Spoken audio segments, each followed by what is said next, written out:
4 o'clock. Guess you know what that means. It means in an hour and a half I'll be dead. Think about that. I do just about all the time these days. Now Mark Twain, who was a pretty good writer if you ask me, once said, "There is nothing concentrates the mind like the prospect of being hanged."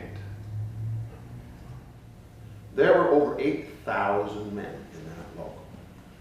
When they laid down their tools, you could hear that silence along 400 miles of unfinished track. Well, I showed up at the strike camp about 10 days after the walkout started. Set up shop in the strike secretary's office.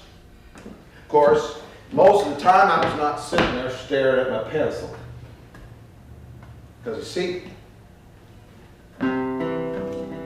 when you're writing songs not for yourself, but for your fellow workers, you need to get it in their own words. You need those songs to be mirrors that you can hold up to those men. And they see themselves in that glass, maybe for the first time, truly.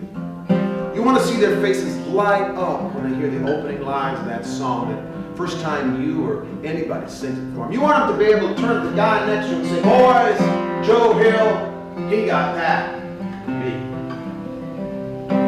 Where the Fraser River flows, every fellow worker knows they have bullied and oppressed us, but still our union grows. Oh, we're going to find a way, boys, shorter hours and better pay, boys, and we're going to win the day, boys, where the Fraser River flows.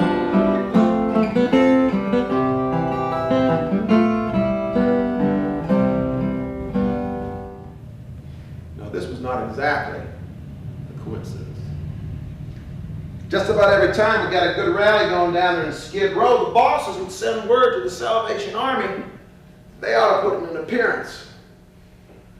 And you better believe that for every nickel and dime that those poor, starving immigrants put on the drum, plenty of $5 and $10 bills were finding their way into those gold-braided pockets.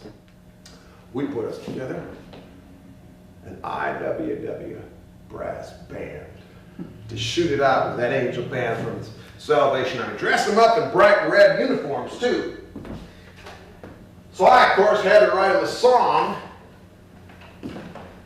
to sing for our fellow workers. Long-haired preachers come out every night, trying to tell you what's wrong and what's right.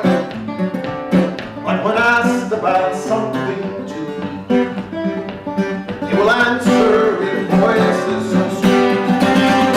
You will age by and by in that glorious land above the sky, where I work and pray, live on hay. You'll get high in the sky when you die. That's a lie.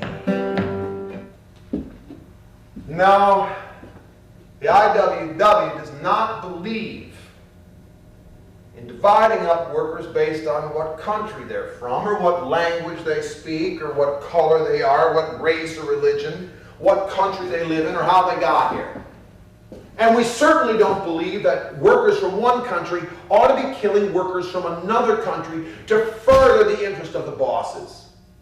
Our enemies are not other workers, but the capitalists. And we certainly didn't go through hell to get here, only to be shipped back to Europe to kill our relatives to further the interests of the ruling class.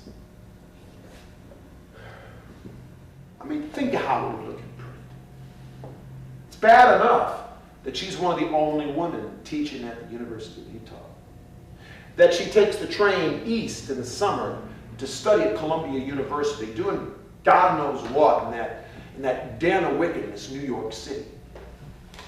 And now she's having an affair with that radical agitator Joe Hill, and she, the daughter of the past president of the Mormon Church. It'd be a good story, wouldn't it? Oh, they'll come and visit me and talk to me through the bars saying stuff like, Joe will never forget you. Wherever we go, Joe, you'll be there. Joe will sing your songs forever. No. 100 years from now, every song I've ever written will be forgotten. Because every song I ever wrote, I wrote for that time and place, for that IWW local, for that worker in need of a song. I wasn't trying to write songs that would last. I was trying to write songs that would do a job.